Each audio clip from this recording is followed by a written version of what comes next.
Hi friends, ನಮಸ್ಕಾರ ಎಲ್ಲರಿಗೂ. ಇವತ್ತು ನಾನು ಸೋರೆಕಾಯಿ ಉಪಯೋಗಿಸಿ ಒಂದು ಸ್ವೀಟ್ ಮಾಡ್ತಾ ಇದ್ದೀನಿ. ತುಂಬಾ ಸುಲಭವಾಗಿ ಈಸಿ ಮೆಥಡ್ ಅಲ್ಲಿ ನಾನಿದು ಮಾಡ್ತಾ ಇರೋದು. ಖಂಡಿತ ನಿಮ್ಗೆಲ್ರಿಗೂ ಟ್ರೈ ಮಾಡ್ಬೋದು. ಸೂಪರ್ ಆಗಿರುತ್ತೆ ಇದರ ಟೇಸ್ಟ್.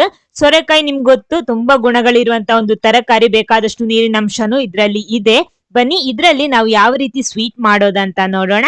ಆಮೇಲೆ ಫಸ್ಟ್ ಟೈಮ್ ಈ ಚಾನಲ್ ನೋಡ್ತೀರಿ, ಒಂದ್ಸಲ ಚಾನಲ್ ಸಬ್ಸ್ಕ್ರೈಬ್ ಮಾಡಿ ಸಪೋರ್ಟ್ ಮಾಡಿ. ಅದರ ಪಕ್ಕದಲ್ಲಿರೋ ಬೆಲ್ ಐಕನ್ ಪ್ರೆಸ್ ಮಾಡಿ, ಅದ್ರಲ್ಲಿ ಬರೋ ಆಲ್ ಆಪ್ಷನ್ಗೂ ಕ್ಲಿಕ್ ಮಾಡೋದಿಕ್ಕೆ ಮರಿಬೇಡಿ. ನೋಡಿ, ಇಲ್ಲಿ ಒಂದು ಸಣ್ಣ ಸೊರೆಕಾಯಿ ನಾನು ತಗೊಂಡಿದ್ದೀನಿ. ಮೊದ್ಲು ಇದನ್ನ ಕಟ್ ಮಾಡ್ತಾ ಇದ್ದೀನಿ. ಚೆನ್ನಾಗಿ ಬೆಳೆದಿರೋದಲ್ಲ, ಸ್ವಲ್ಪ ಎಳತ್ತು, ಅದ ಕಾರಣ ಇದು ಫುಲ್ ಬೀಜ ಸಮೇತ ನಮಗೆ ಉಪಯೋಗಿಸಬಹುದು. ನೋಡಿ, ಈ ರೀತಿ ಇದೆ. ಮೊದ್ಲು ಇದ್ರೆ ಸಿಪ್ಪೆ ತೆಗಿಬೇಕು. ನಮ್ಗೆ ಸಿಪ್ಪೆ ಬೇಡ. ಈ ರೀತಿ ಸಿಪ್ಪೆ ತೆಗ್ದ್ಬಿಟ್ಟು ನಾವ್ ಇದಕ್ಕೆ ಉಪಯೋಗಿಸ್ತಾ ಇರೋದು. ಸಿಪ್ಪೆ ತೆಗ್ದ್ಬಿಟ್ಟು ಇದನ್ನ ಸಣ್ಣಕ್ಕೆ ಕಟ್ ಮಾಡ್ಬೇಕು. ನೋಡಿ, ಈ ರೀತಿ ಸಿಪ್ಪೆ ಎಲ್ಲ ತೆಗ್ದ್ಬಿಟ್ಟು ಈ ರೀತಿ ಕಟ್ ಮಾಡ್ತಾ ಇದ್ದೀನಿ. ನೋಡಿ, ಇದು ತುಂಬಾ ನೋಡಿ, ಇದರ ಬೀಜ ಎಲ್ಲ ನೋಡಿ ಬೆಳ್ದಿಲ್ಲ. ಅದ ಕಾರಣ ನಾವು ಇದನ್ನ ತೆಗೆದು ಬಿಸಾಡ್ಬೇಕಾದ ಅವಶ್ಯಕತೆ ಇಲ್ಲ. ಫುಲ್ ಆಗಿ ನಾನಿಲ್ಲಿ ಉಪಯೋಗಿಸ್ತಾ ಇದ್ದೀನಿ. ಓಕೆ, ಇದನ್ನ ಸಣ್ಣಕ್ಕೆ ಕಟ್ ಮಾಡಿ ತರ್ತೀನಿ ನಾನು. ನೋಡಿ, ಇಲ್ಲಿ ಸಣ್ಣಕ್ಕೆ ಈ ರೀತಿ ಕಟ್ ಮಾಡಿ ಇಟ್ಕೊಂಡಿದ್ದೀನಿ. ಈ ರೀತಿ ಕಟ್ ಮಾಡಿದ್ಮೇಲೆ ಇದನ್ನ ಒಂದು ಕುಕ್ಕರ್ ಅಲ್ಲಿ ಹಾಕ್ಬಿಟ್ಟು ಬೇಯಿಸ್ಬೇಕು. ಮೊದ್ಲೊಂದು ಕುಕ್ಕರ್ ತಗೊಳ್ಳಿ, ಅದರಲ್ಲಿ ಈ ರೀತಿ ಹಾಕ್ಬಿಟ್ಟು ಇದನ್ನ ಬೇಯಿಸ್ಬೇಕು. ಮೊದ್ಲು ಇಲ್ಲಿ ಬೇಯಿಸ್ತಾ ಇರೋದು ನಾವು ನೀರು ಸೇರಿಸಿ ಅಲ್ಲ, ಅದರ ಬದಲು ನಾನಿಲ್ಲಿ ಇದಕ್ಕೆ ಹಾಲು ಹಾಕ್ಬಿಟ್ಟು ನಾನಿಲ್ಲಿ ಬೇಯಿಸ್ತಾ ಇರೋದು. ನೋಡಿ, ಒಂದು 1/4 ಕಪ್ಪಿನಷ್ಟು ಇಷ್ಟು ತಗೊಂಡಿದ್ದೀನಿ. ಒಂದು 1/4 ಕಪ್ಪಿನಷ್ಟು ಹಾಲು ಸಾಕು. ನಾನು ಮೊದ್ಲೇ ಹೇಳಿದೀನಿ, ನೀರಿನ ಅಂಶ ಸ್ವಲ್ಪ ಜಾಸ್ತಿ ಇರುವಂತ ಒಂದು ತರಕಾರಿ, ಅದ ಕಾರಣ ಜಾಸ್ತಿ ಸೇರಿಸ್ಬಿಟ್ರೆ ಸ್ವಲ್ಪ ಜ್ಯೂಸಿಯಾಗಿ ಸಿಗುತ್ತೆ ನಮಗೆ. ಅದು ಬೇಡ. ನಮಗೆ ಸ್ವಲ್ಪ ಬೇಯೋದಿಕ್ಕೆ ಎಷ್ಟು ಬೇಕೋ ಅಷ್ಟು ಮಾತ್ರ ಹಾಲು ಹಾಕೊಂಡು ಸ್ಟವ್ ಆನ್ ಮಾಡ್ಬಿಟ್ಟು 2 ವಿಸಿಲ್ ತನಕ ಇದನ್ನ ಬೇಯಿಸ್ಕೊಳ್ಳಿ. ಅವಾಗ ಕರೆಕ್ಟ್ ಆಗುತ್ತೆ ನಮಗೆ. ನೋಡಿ, ಇಲ್ಲಿ 2 ವಿಸಿಲಾಗಿ ಸ್ಟೀಮ್ ಎಲ್ಲ ಹೋಗಿದೆ. ಇದನ್ನ ಓಪನ್ ಮಾಡ್ತಾ ಇದ್ದೀನಿ. ನೋಡಿ, ಚೆನ್ನಾಗಿ ಬೆಂದು ನೋಡಿ ಇಲ್ಲಿ ರೆಡಿ ಆಗಿದೆ ನಮ್ಮ ಸೋರೆಕಾಯಿ. ನೋಡಿ, ಇದು ಚೆನ್ನಾಗಿ ಬೆಂದಿದೆ. ಅದ ಕಾರಣ ನಮಗಿದು ಸುಲಭವಾಗಿ ನಮಗೆ ಇದನ್ನ ಹುಡಿ ಮಾಡಬಹುದು, ಜಜ್ಜಿ ಮಾಡಬಹುದು. ನೋಡಿ, ಈ ರೀತಿ ಸೌಟಲ್ಲಿ ಮಾಡುವಾಗಲೇ ಚೆನ್ನಾಗಿ ಹುಡಿ ಆಗುತ್ತೆ. ಇದು ಮಿಕ್ಸಿ ಜಾರಲ್ಲಿ ಹಾಕ್ಬಿಟ್ಟು ಮಾಡಬೇಡಿ. ನೋಡಿ, ಇಲ್ಲ ಅಂದ್ರೆ ಈ ರೀತಿ ಒಂದು ಗ್ಲಾಸ್ ತಗೊಂಡ್ಬಿಟ್ಟು ಈ ರೀತಿ ಮಾಡಿ. ಇಲ್ಲ ಅಂದ್ರೆ ಸ್ಮ್ಯಾಶರ್, ಪೊಟ್ಯಾಟೊ ಸ್ಮ್ಯಾಶರ್ ಎಲ್ಲ ಇರುತ್ತೆ, ಅದರಲ್ಲೂ ಮಾಡ್ಬೋದು. ನೋಡಿ, ಚೆನ್ನಾಗಿ ಸ್ಮ್ಯಾಶ್ ಆಗಿದೆ. ನೋಡಿ, ಈ ರೀತಿ ಇರಬೇಕು ನಮಗೆ. ಮಿಕ್ಸಿಯಲ್ಲಿ ಹಾಕ್ಬಿಟ್ರೆ ಫುಲ್ ಆಗಿ ಗ್ರೈಂಡ್ ಆಗುತ್ತೆ. ಆ ರೀತಿ ಇರಬಾರ್ದು. ನಮಗೆ ಇಷ್ಟು ಸ್ಮ್ಯಾಶ್ ಆದ್ರೆ ಸಾಕು. ಗ್ಯಾಸ್ ಆನ್ ಮಾಡ್ಕೊಳ್ಳಿ, ಸ್ಟವ್ ಆನ್ ಮಾಡ್ಕೊಳ್ಳಿ. ಸ್ಟವ್ ಆನ್ ಮಾಡಿಬಿಟ್ಟು ಇದನ್ನು ಸ್ವಲ್ಪ ಬಿಸಿ ಮಾಡಬೇಕು. ನೋಡಿ, ಈ ರೀತಿ ಇದೆ. ನೋಡಿ, ಸ್ವಲ್ಪ ನೀರಾಗಿದೆ. ಇನ್ನು ಸ್ವಲ್ಪ ಇದು ಡ್ರೈ ಆಗಬೇಕು. ನೆಕ್ಸ್ಟ್ ಇದರ ಜೊತೆಗೆ ನಾನಿಲ್ಲಿ ನಮಗೆ ಸ್ವೀಟಿಗೆ ಸಕ್ಕರೆ ಹಾಕ್ತಾ ಇದ್ದೀನಿ.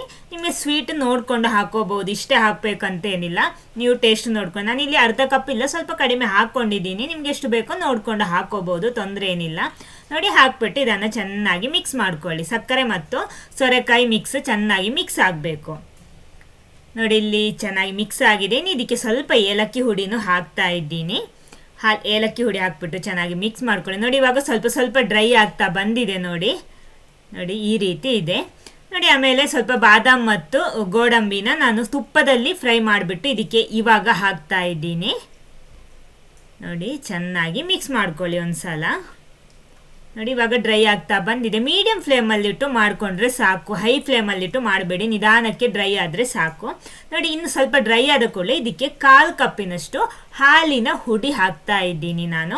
ಒಳ್ಳೆ ಟೇಸ್ಟ್ ಕೊಡುತ್ತೆ ಇದನ್ನು ಹಾಕಿದ್ರೆ. ಒಂದು ವೇಳೆ ನಿಮ್ಮ ಹತ್ರ ಹಾಲಿನ ಹುಡಿ ಇಲ್ಲ ಅಂದರೆ ಈ ಹಾಲಿನ ಕ್ರೀಮ್ ಇರುತ್ತಲ್ವ, ಕೆನೆ ಇರುತ್ತಲ್ವ, ಅದನ್ನು ಕಲೆಕ್ಟ್ ಮಾಡಿಬಿಟ್ಟು ಅದನ್ನು ಸ್ವಲ್ಪ ಮಿಕ್ಸ್ ಮಾಡಿ ಅದನ್ನು ಸೇರಿಸ್ಬೋದು. ಆವಾಗಲೂ ಒಳ್ಳೆ ಟೇಸ್ಟ್ ಸಿಗುತ್ತೆ ನಮಗೆ.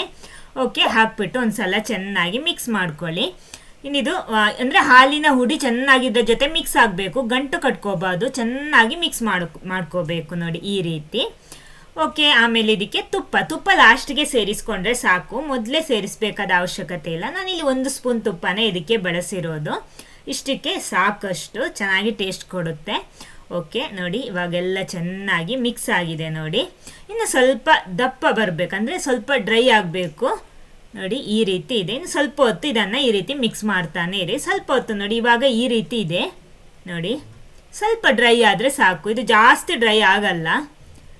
ನೋಡಿ, ಇಲ್ಲಿ ಚೆನ್ನಾಗಿ ಮಿಕ್ಸ್ ಆಗಿ ಎಲ್ಲ ರೆಡಿ ಆಗಿದೆ. ನೋಡಿ, ಇವಾಗ ನಮ್ಮ ಈ ಸ್ವೀಟ್ ಸೋರೆಕಾಯಲ್ಲಿ ಮಾಡಿರುವಂಥ ಈ ಹಲ್ವಾ ನೋಡಿ ಇವಾಗ ಈ ರೀತಿ ಇದೆ. ಇದರ ಕಲರ್ ಇಷ್ಟೇ ಸಿಗೋದು. ನಿಮಗೆ ಬೇಕಿದ್ರೆ ಫುಡ್ ಕಲರ್ ಹಾಕೋಬಹುದು, ಬಟ್ ಅದು ಬೇಡ. ಮನೆಯಲ್ಲೇ ಮಾಡುವಾಗ ಆ ರೀತಿ ಏನು ಬೇಡ. ಇಷ್ಟೇ ಆದರೆ ಟೇಸ್ಟ್ ಸೂಪರ್ ಆಗಿರುತ್ತೆ.